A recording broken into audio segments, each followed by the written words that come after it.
अध्याय 3 आनुवंशिकी। जीव विज्ञान की वह शाखा जिसके अंदर सजीवों के लक्षणों की आनुवंशिकता और विभिन्नताओं का अध्ययन किया जाता है उसे हम आनुवंशिकी कहते हैं। जेनेटिक्स शब्द का सबसे पहले जो प्रयोग किया था वो बैटसन ने किया था और इस शब्द की जो उत्पत्ति हुई है वो ग्रीक भाषा के शब्द जीन से हुई है। सजीवों में जब लैंगिक जनन होता है तो उस समय युग्मकों के द्वारा जो लक्षण होते हैं, विभिन्न लक्षण, वो पीढ़ी दर पीढ़ी संचरण होते रहते हैं। यानी युग्मकों के द्वारा ही जो लक्षण होते हैं वो पैतृक पीढ़ी से संतति पीढ़ी के अंदर संचरित होते हैं और इन लक्षणों को हम आनुवंशिक लक्षण कहते हैं। आनुवंशिक इसलिए क्योंकि पैतृक पीढ़ी से संतति पीढ़ी में और इसी तरह से आगे, तो ये आनुवंशिक लक्षण होते हैं। आनुवंशिक लक्षणों का जनक पीढ़ी यानी पैतृक पीढ़ी से संतति पीढ़ी में संचरण ही वंशागति कहलाता है। अब ये जो शब्द है हेरेडिटी यानी आनुवंशिक, इस शब्द की जो उत्पत्ति है, इसका जो प्रतिपादन है, सबसे पहले स्पेंसर ने किया था। जब लैंगिक जनन होता है तो उस दौरान जीनों का विनिमय होता है। लैंगिक जनन में नर और मादा के बीच में जनन के दौरान दोनों के जीन्स में विनिमय होता है। इस कारण एक ही जाति के सजीवों में भी आपस में विभिन्नता पाई जाती है। अब हम समझेंगे मेंडलवाद को। ग्रेगर जॉन मेंडल को आनुवंशिकी का जनक यानी फादर ऑफ जेनेटिक्स कहते हैं क्योंकि मेंडल ने सबसे पहले पादपों में वंशागति के नियमों का प्रतिपादन किया था। मेंडल ने वंशागति के नियमों का प्रतिपादन किया था। मेंडल का जन्म 22 जुलाई 1822 को ऑस्ट्रिया के हेंजेनडॉर्फ प्रांत के सिलिसियन गांव में हुआ था और 1842 में दर्शन शास्त्र में फिलोसफी की डिग्री प्राप्त की और 1843 में ऑस्ट्रिया के ब्रुन शहर की चर्च में पादरी बने। जिस चर्च में पादरी बने थे वहीं उद्यान था जिसमें मेंडल ने उद्यान मटर इन गार्डन पी, जिसका बॉटनिकल नेम है पाइसम सैटाइवम पर 7 वर्ष तक संकरण यानी हाइब्रिडाइजेशन के प्रयोग किए और उन प्रयोगों को 7 साल तक करने के बाद जो निष्कर्ष निकाले 1865 में वे ब्रून सोसाइटी ऑफ नेचुरल हिस्ट्री के सामने शोध पत्र के रूप में, अपनी रिसर्च के रूप में उन्होंने प्रस्तुत किया और सन 1866 में इन प्रयोगों को सोसाइटी की जो वार्षिकी होती है उसमें पादप संकरण पर प्रयोग एक्सपेरिमेंट्स ऑन प्लांट हाइब्रिडाइजेशन नामक शीर्षक से प्रकाशित भी किया गया था। मेंडल के द्वारा उद्यान मटर पर किए गए इन प्रयोगों के परिणाम के आधार पर आनुवंशिकता के नियमों का प्रतिपादन किया था।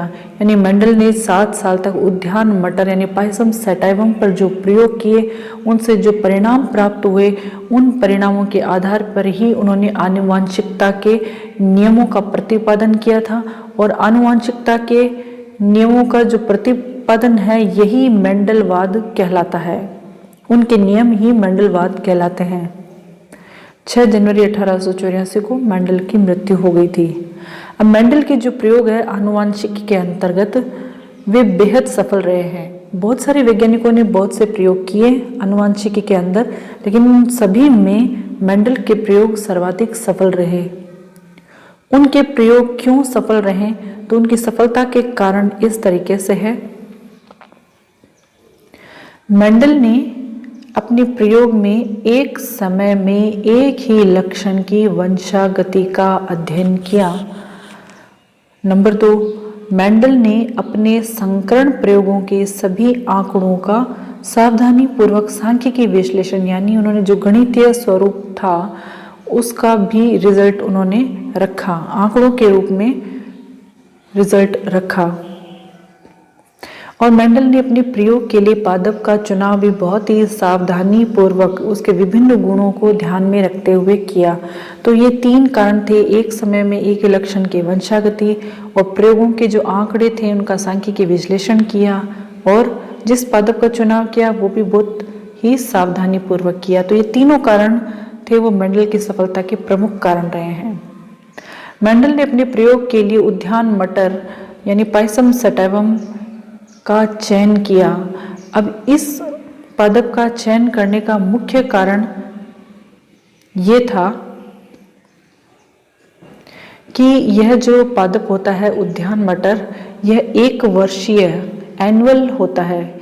इसके कारण कम समय में अनेक पीढ़ियों का अध्ययन किया जाना संभव होता है। 1 साल में यह पादप अपना जीवन चक्र पूरा कर लेता है, तो आगे पीढ़ियों दर पीढ़ियों इसका अध्ययन करना भी आसान था। दूसरा, इसमें द्विलिंगी पुष्प यानी बाइसेक्सुअल फ्लावर्स होने के कारण स्वपरागण के द्वारा समयुग्मजी पादप यानी शुद्ध वंशक्रम सरलता से प्राप्त किया जा सकता है। यानी एक ही फ्लावर के अंदर दोनों ही सेक्स मेल और फीमेल होने के कारण इसमें स्वपरागण हो सकता है, और उसके द्वारा समयुग्मजी पादप हमें प्राप्त होते हैं, शुद्ध वंशक्रम हमें आसानी से प्राप्त हो सकते हैं।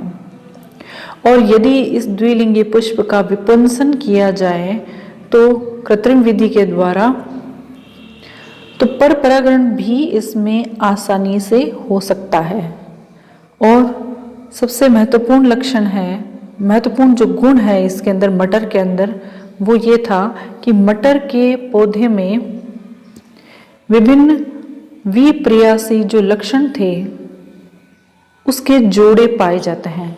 यानी कि हर एक लक्षण के 2 विप्रियासी युग्म थे उसके अंदर।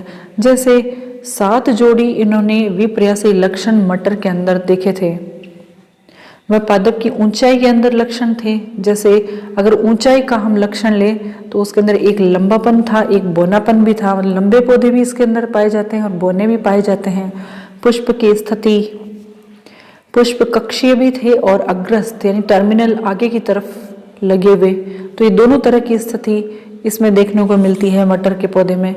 परिपक्व फली की आकृति, यह भी 2 प्रकार की, एक फूली हुई और संकीर्णित। और अपरिपक्व जो फली होती है तो उसका रंग, तो ये भी मटर में 2 तरह के हैं, एक हरा और दूसरा पीला। पुष्प का रंग, बैंगनी पुष्प भी पाए जाते हैं इसमें और सफेद भी। बीज की आकृति गोलाकार भी होते हैं, झुर्रीदार भी होते हैं। बीज का रंग पीला भी होता है, हरा। तो यानी इन 7 लक्षणों के अंदर 2 विप्रियासी लक्षण इसके अंदर पाए जाते हैं। तो ये भी एक प्रमुख गुण था उद्यान मटर का, जिसकी वजह से उन्होंने अपने प्रयोग के लिए इसका चयन किया। तो इस तरह से हम ये चित्र में देख सकते हैं कि बीज की आकृति में ये 2 तरह के हैं, गोलाकार, झुर्रीदार, रंग पीला और हरा। पुष्प का रंग बैंगनी भी है, सफेद भी पाया जाता है। और परिपक्व फली की आकृति, अपरिपक्व फली का रंग, पुष्प की स्थिति, यहाँ ये कक्षीय है और यहाँ हम देख सकते हैं ये अग्रस्त है।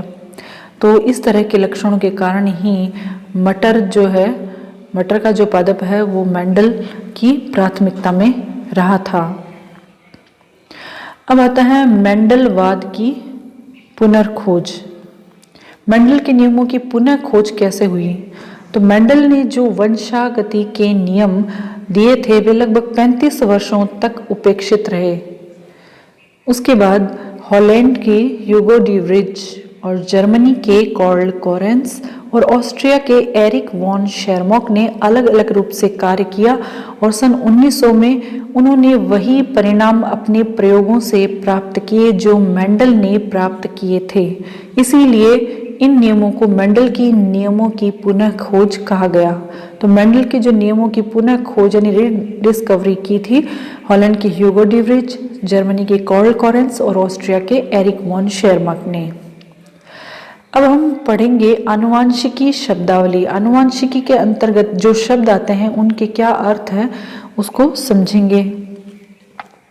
मेंडल के जो वंशागति के नियम हैं उनको आसानी से समझने के लिए इन शब्दों को समझना बहुत ज़रूरी है।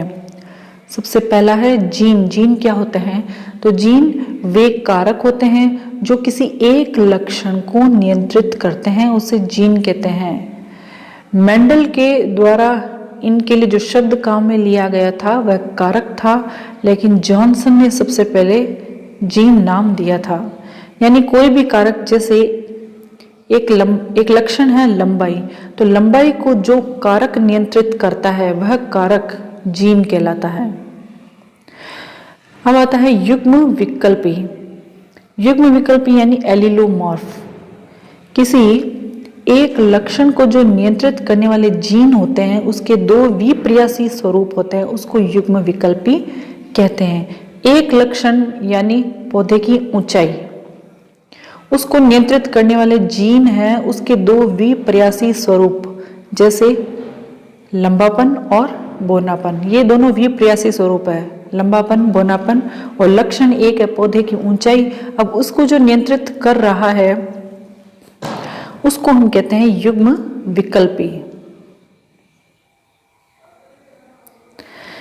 अब आता है समयुग्मजी। समयुग्मजी जब किसी लक्षण को नियंत्रित करने वाले जीन के दोनों ही युग्म विकल्पी एक समान हो तो उसे हम समयुग्मजी कहते हैं। जैसे कैपिटल टी, यहाँ पे दोनों कैपिटल टी स्मॉल टी, ये समयुग्मजी हैं, दोनों ही एक समान है। विषम युग्मजी में जब किसी लक्षण को नियंत्रित करने वाले जीन यानी ऊंचाई को नियंत्रित करने वाला जो जीन है उसके दोनों युग्म विकल्पी, ये दोनों युग्म विकल्पी है, असमान हो, एक कैपिटल टी एक स्मॉल टी है, तो उसे हम विषम युग्मजी कहते हैं। अब आता है लक्षण प्ररूप।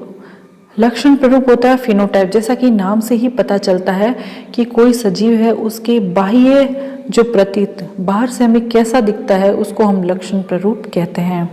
जैसे लंबे पौधे समयुग्मजी भी होते हैं, विषम युग्मजी भी हो सकते हैं, क्योंकि विषम युग्मजी होने पर भी लंबाई जो है वो इफेक्टिव होता है, अधिक प्रभावी होता है, तो वह पौधा लंबा ही दिखेगा, बाहर से लंबा ही दिखेगा।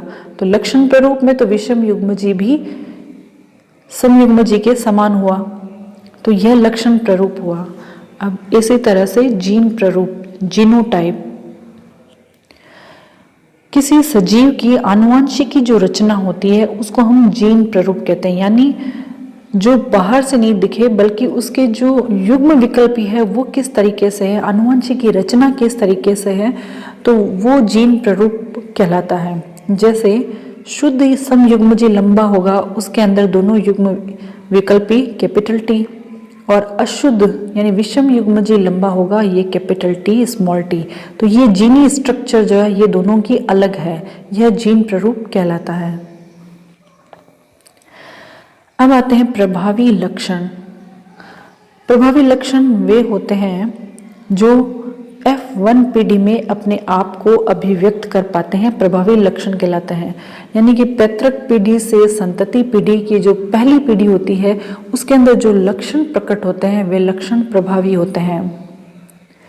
अप्रभावी लक्षण यानी वे लक्षण जो छुप जाते हैं या दिखाई नहीं देते हैं, अप्रभावी होते हैं। वे लक्षण जो F1 पीढ़ी के अंदर स्वयं को अभिव्यक्त नहीं कर पाते हैं, जो हमें दिखाई नहीं देते हैं, तो वे लक्षण अप्रभावी लक्षण कहलाते हैं।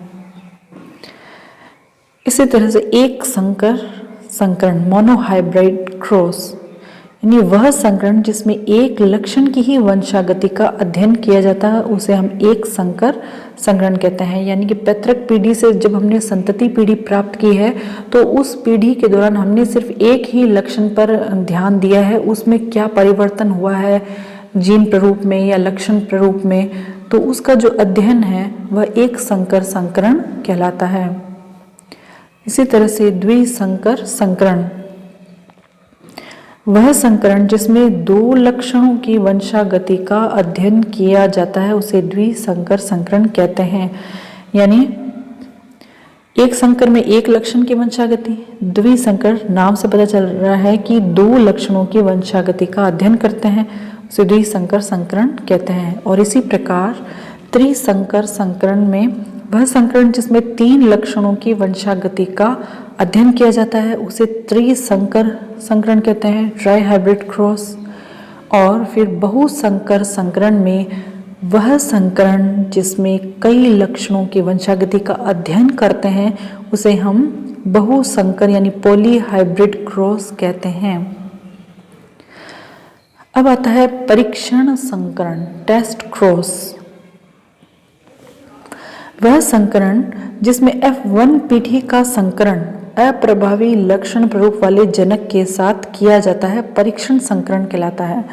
मतलब F1 पीढ़ी जो हमें प्राप्त हुई है संकरण के दौरान, तो वह F1 पीढ़ी का हम संकरण करवाएंगे, क्रॉस करवाएंगे जो अप्रभावी लक्षण वाले जनक हैं उनके साथ। तो इस तरह का जो संकरण करवाया जाता है यह परीक्षण संकरण यानी टेस्ट क्रॉस कहलाता है।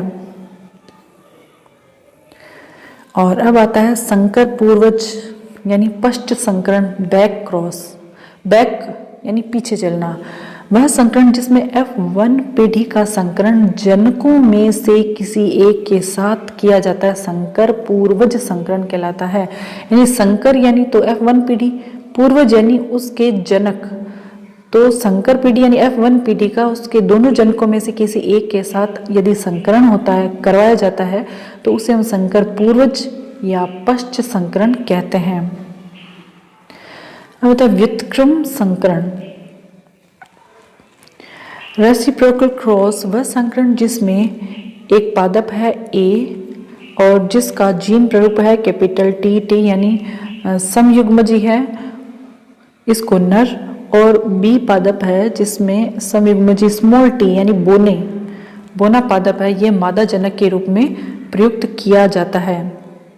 और दूसरे संकरण में A पादप TT को मादा B TT पादप को नर जनक के रूप में प्रयुक्त किया जाता है। यानी एक बार तो A पादप को हमने नर में और B को मादा में, और दूसरी बार हमने जो A पादप नर था उसको मादा के रूप में और B पादप जो मादा थी उसको नर जनक के रूप में प्रयुक्त किया। तो इस तरह का संकरण व्युत्क्रम संकरण कहलाता है। अब आता है जनक पीढ़ी।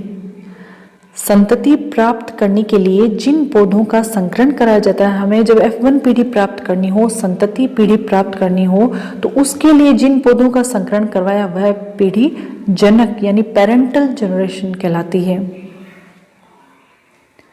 अब आता है F1 पीढ़ी। F1 पीढ़ी यानी फर्स्ट फीलियल जनरेशन जनकों के संकरण से प्राप्त पहली पीढ़ी यानी प्रथम पीढ़ी को हम F1 पीढ़ी कहते हैं। F2 पीढ़ी सेकेंड फिलाइल जनरेशन। F1 पीढ़ी के संकरण यानी अब F1 पीढ़ी जनक पीढ़ी हो गई है और उससे जो प्राप्त संतति हुई वह F2 पीढ़ी कहलाती है। अब एक संकर अनुपात, मोनोहाइब्रिड रेशियो। एक संकर संकरण से प्राप्त जो अनुपात हमें प्राप्त होता है, जो स्टैटिस्टिकल एनालिसिस का रेशियो प्राप्त होता है, उसे हम एक संकर अनुपात कहते हैं।